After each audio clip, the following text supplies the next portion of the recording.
This is the all-new 2024 Toyota Alphard at nais ko munang pasalamatan ang auto modelista for allowing us to film this Japanese Rolls-Royce. At pag kinakailangan mo ng mga information, i-check mo na lang ang kanilang Instagram webpage. Now on its 4th generation, coming from the outgoing AH30 platform na talaga naman minahal ng mga pamilya at negosyante dahil sa kanyang high level of luxury comfort. Anyway, this one uses now a different engine. It is a petrol hybrid. Wala na yung naturally aspirated V6, same as the Lexus LM.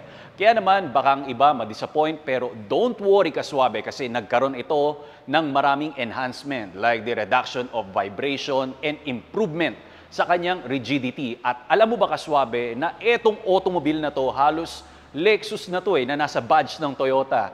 Kaya on this video, ano yung mga exterior changes natin, interior features and technology. Then after that, let's get behind the wheel para malaman natin ang emotions and performance. Kaya naman kaswabe, let's begin.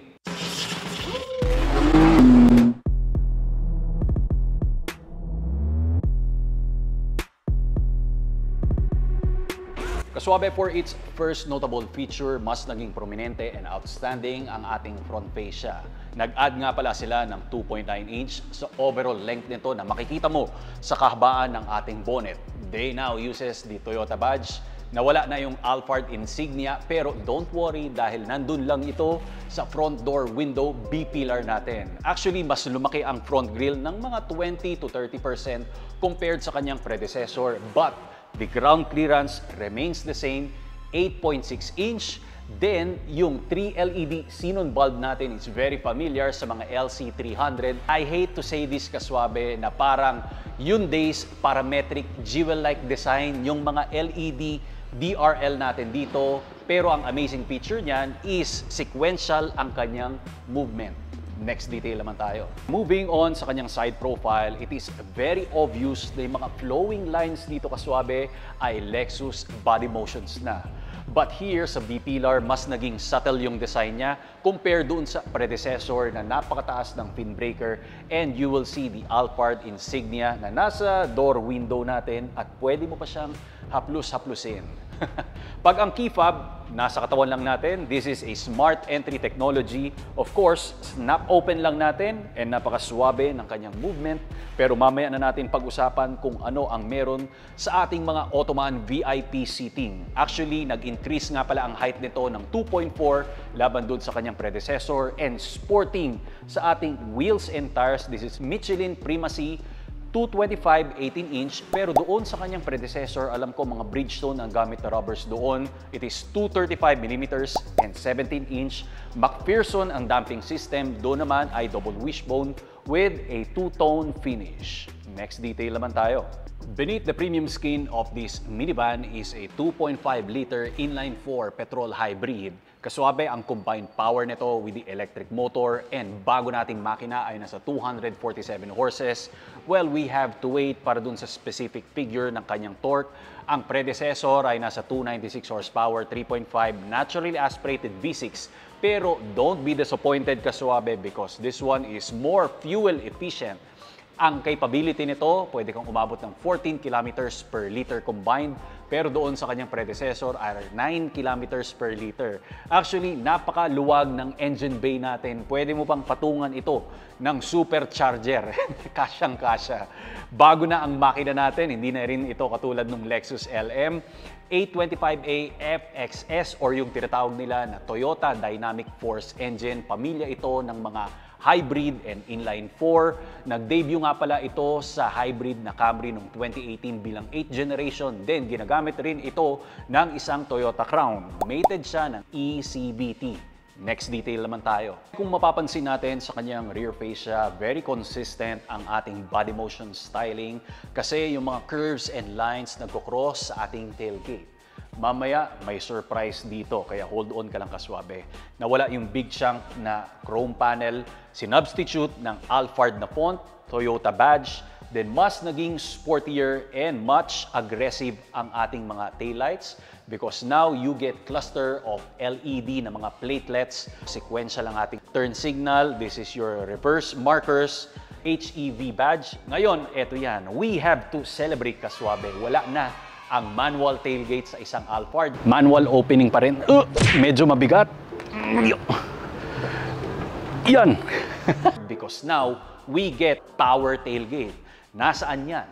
Secret location, kaswabe, on both sides. If we press this, automatically, yan, open sesame. Power. Ito, meron kang integrated na LED lights para syempre, pag working space mo to, yung third row seating natin. Pa-sidewards pa rin ang pag-stow ng ating mga jump seat. Hindi ko na i-demo ito, kaswabe, para mas ma-maximize natin yung space dito.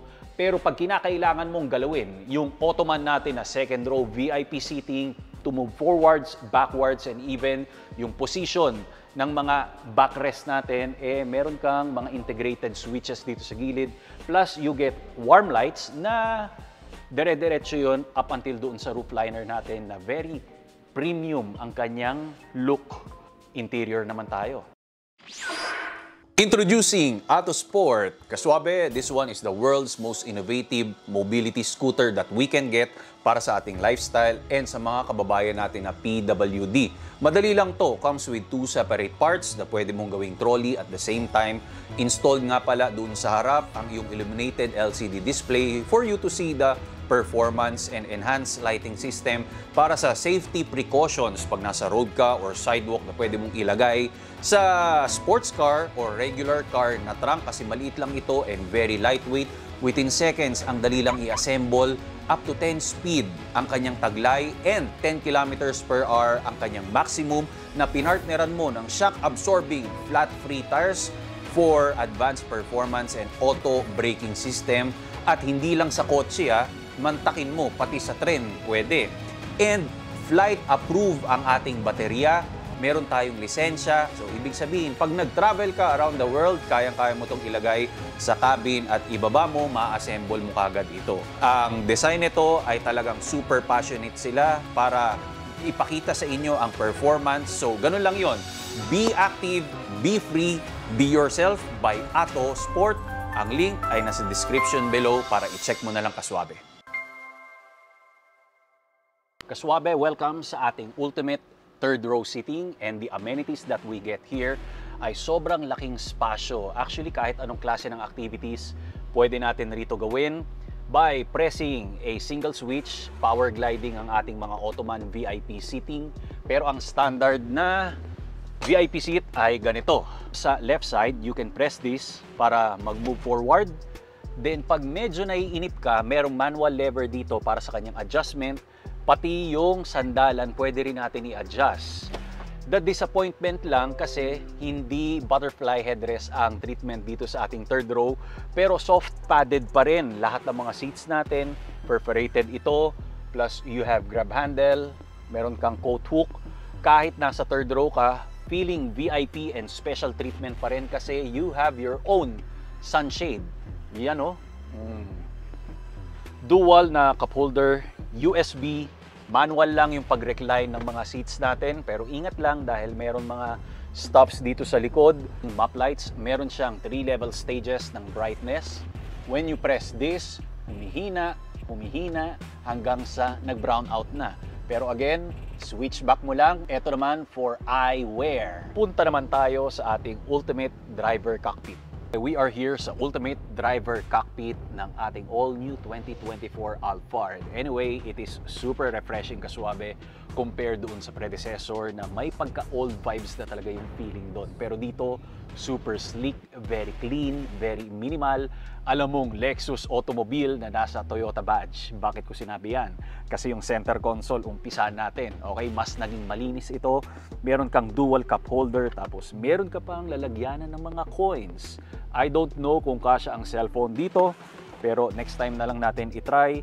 Your gear shifter is from Lexus, plus meron kang mga indication dito sa gear selector natin na may mga arrow pointing, which is sa predecessor, hindi ganito because gated yon na automatic transmission, plus your multi-switches, yung auto brake hold, eco mode, yung traction on and off, e-brakes natin. Sundan mo pa yan ng ating wireless charging platform, and super updated na ito dahil USB Type-C ang meron dito, dalawa. Then this is equipped ng 15 JBL premium sound speakers. Next notable feature natin kaswabe is the top-mounted switches na nagbibigay ng energy inside the cabin dito sa ating rear mirror na nagiging digital rear view camera, kasi hindi na rin ito bago, other automobile, ganyan na talaga. Eyewear storage, individual na mga pin lights, pero kung hindi pa yan enough sa'yo, meron kang isang designated switch dito para maging blooming ang loob ng Alphard natin, which is you have a full length ng ating mga map lights plus addition pa ng mga ambient lighting natin. Mga power sliding doors and of course power tailgate adjustment. Meron kang roof shades kasi dito you have dual moonroof. Then yung side shade, pag nasisilaw yung mga nasa second row and third row, just one touch every side ng mga windows natin magkakaroon ng mga side shades. Another notable feature dito kaswabe, kung na-disappoint ka dati dahil dun sa ating infotainment system ng outgoing na Alphard, ngayon ibahin mo siya. Hindi pa doon touchscreen, but this one, double XL ang ibinigay sa atin na Lexus infotainment system plus the floating knob here. Nandyan yung very colorful na graphics para malaman mo kung anong klase ng temperature. Of course, yung mga seats natin are heated and ventilated. Plus, dito sa dashboard, it is very sleek. Iba na nga pala ang style ng ating mga cup holder. Talking about the power adjustment sa seats nga pala, this is 8-way power adjuster. Dito naman ay 4-way. Nawala nga lang kaswabe yung relaxation seats natin dahil ayon sa Toyota, lahat ng mga premium and ultra luxury comfort inilagay nila dito sa VIP seating. Ang steering wheel natin is coming from Lexus kaswabe. Of course, we have paddle shifters and power adjustment ito. Tilting and telescopic ang ating manibela, pero ang badge ay Toyota. Even the multi-function switches coming from Lexus, even the door handle is coming from Lexus. Bago na rin ang ating instrumental gauge cluster. Wala na yung dati, very colorful, galing sa Lexus technology. Kaswabe, welcome sa ating second row VIP seating or yung tinatawag na King's Throne. At ang mga amenities na makukuha natin dito, same lang naman doon sa predecessor, pero syempre magkakaiba lang sila ng forma. Umpisa natin dito sa napakalaki at napakahabang grab handle, kasya ang dalawang braso dito, plus yung mga illumination natin sa roof liner dahil meron kang 3-level stage of brightness. Etong full length natin na warm lights, plus sa tagiliran niya, located yung mga ambient lighting natin na pwede mo rin siyang baguhin. Depende kung anong klase ng mood ang meron ka bang celebration or sadness, depende na yan. Roof shade, side shade, dual nga pala ang ating moonroof compared doon sa predecessor, isang buong moonroof yun. So comment down below kaswabe kung ano ang mas special para sa'yo. Then, climate settings naman na nasa harap ko rito. At para pag-usapan natin kung ano ang meron sa Ottoman VIP seating, at my left side, we have a premium touch remote control. Pag medyo tinatamad tayo, being too lazy para i-configure yung mga settings sa roof liner, dito sa upuan, lahat nandito na eh. We have sunshade, lights, climate, and even audio control. Pati nga seats sa'yo, sobrang lazy mo na nun. Samad ka na gumalaw sa buhay nun. Yung headrest natin are butterfly headrest, yung treatment, pero it is not tight. Yung adjustment, upwards and downwards. Then, yung definition ng mga aluminum switches natin, parang katulad ito ng Mercedes AMG, kasi kung ano yung nasa designated area, yun yung mabibigyan niya ng adjustment. Like for example, dito sa headrest, yung nasa taas, yung nasa gitna, para naman mag-glide and move forward yung mga VIP seating natin. Then, syempre, while traveling, and this is chauffeur-driven kaswabe, para mas ma-relax ka, of course, yung extension ng mga footrest natin, nandito lang yan, okay? Having your tray table here, then pwede kang i-adjust ng nasa third row seating pag naasar sa'yo dahil kinuha mo na lahat ng spaces natin. Kaswabe, we are behind the wheel of this all-new 2024 Toyota Alphard. Kaswabe, by the time kanina na nag-engine start ako, actually it whispers yung hybrid powertrain natin, super quiet, a lot of improvement pag pinag-uusapan natin ang luxury and comfort. This one receives 50% more rigidity ibig sabihin mas mararamdaman mo on one piece na umaandar tayo. Wag mo lang hayaan na yung third row seats natin nakasabit dahil yun ang magkokos ng mga pagkalansing dito sa interior natin. Pero pag lahat nakaayos naman, nakaporma, naka-squeeze in, talagang ramdam mo on one piece, umaandar ka. Parang it is a semi-magic carpet ride. Japanese Rolls-Royce. And 30% less vibration kaswabe on its NVH because yun nga lang, 4-cylinder na to with a mixture of electrification kaswabe. Actually kanina yung nasa Osmeña Highway ako, very rough yung roads natin. Pero it is super composed. Manang-mana pa rin sa kanyang predecessor. Ang medyo adjustment lang na mangyayari sa atin dito is yung nose line ng ating Alphard. It is extended by almost 3-inch kaswabe. Down on power, like 247 horsepower. But ang question doon, kinakailangan ba natin yung mataas na power specs nito if you have your family? And eto, I love it to drive like there's no music kaswabe. Super relaxed, talagang makakatulog ka. Seats are very incredible. Your visibility is spectacular. It is very wide.